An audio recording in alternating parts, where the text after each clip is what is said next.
Penser est difficile, c'est pourquoi les gens préfèrent juger. Toute forme de dépendance est mauvaise, qu'il s'agisse d'alcool, de morphine ou d'idéalisme. Les enfants sont éduqués par ce qu'est l'adulte et non par son discours.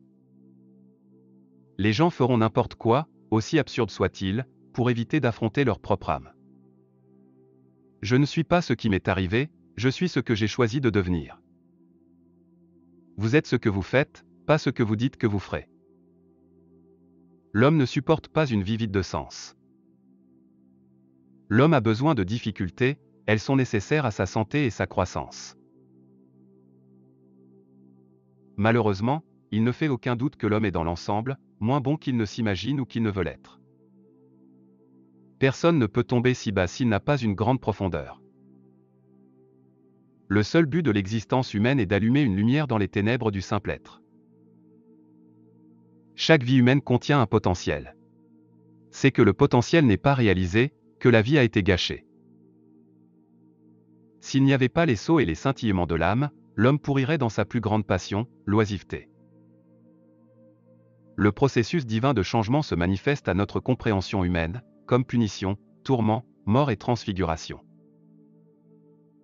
Trop d'animalité défigure l'homme civilisé, trop de civilisation crée des animaux malades. C'est le sentiment que la vie a un sens plus vaste que la simple existence individuelle qui permet à l'homme de s'élever au-dessus du mécanisme qui le réduit à gagner et à dépenser. Le noyau de toute jalousie est un manque d'amour. La rencontre de deux personnalités est comme le contact entre deux substances chimiques, s'il se produit une réaction, les deux en sont transformés. La solitude ne vient pas de l'absence de gens autour de nous, mais de notre incapacité à communiquer les choses qui nous semblent importantes. Ce qu'on ne veut pas savoir de soi-même finit par arriver de l'extérieur comme un destin. Changer, c'est à la fois naître et mourir. Sans émotion, il est impossible de transformer les ténèbres en lumière et l'apathie en mouvement. Qui regarde à l'extérieur rêve. Qui regarde à l'intérieur s'éveille. L'humanité souffre d'une immense carence introspective. Un homme sain ne torture pas ses semblables, en général ce sont les victimes qui se chargent en tortionnaires. La masse, comme telle, est toujours anonyme et irresponsable. En chacun de nous existe un autre être que nous ne connaissons pas. Il nous parle à travers le rêve et nous fait savoir qu'il nous voit bien différents de ce que nous croyons être.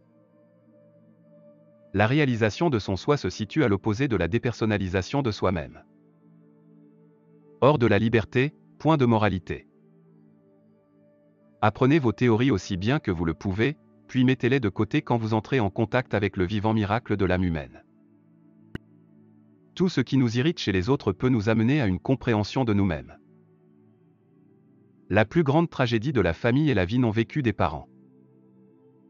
La quarantaine est le moment de lâcher un ego surdominant et de contempler la signification plus profonde de l'existence humaine. Nous naissons à un moment donné, en un lieu donné, et comme les millésimes de vin, nous avons les qualités de l'année et de la saison dans lesquelles nous naissons. Là où est la peur, là est ta tâche. Ne retiens pas quelqu'un qui s'en va, sinon tu ne rencontreras pas celui qui arrive. La moindre des choses qui a un sens vaut plus dans la vie que la plus grande des choses qui n'en ont pas.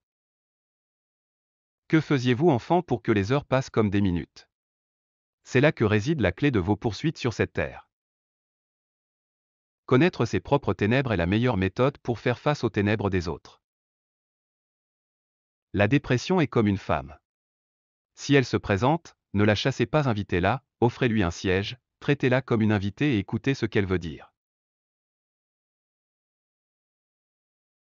On ne s'éclaire pas en imaginant des figures de lumière, mais en rendant l'obscurité consciente. Cette dernière procédure est désagréable et donc peu populaire. L'homme doit réaliser qu'il possède une ombre qui est le côté obscur de sa propre personnalité, il est contraint de reconnaître sa fonction inférieure, ne serait-ce que parce qu'il en est si souvent submergé, si bien que le monde lumineux de son esprit conscient et ses valeurs éthiques succombent à l'invasion du côté obscur. Toute la souffrance apportée à l'homme par son expérience du mal inhérent à sa propre nature, tout le problème incommensurable du péché originel, en fait, menace d'anéantir l'individu dans un tourbillon d'anxiété et de sentiments de culpabilité. La rencontre avec soi-même est d'abord la rencontre avec sa propre ombre. L'ombre est un passage étroit, une porte étroite, dont nul n'épargne l'étranglement douloureux qui descend au puits profond. Mais il faut apprendre à se connaître pour savoir qui on est. La honte est une émotion qui dévore l'âme.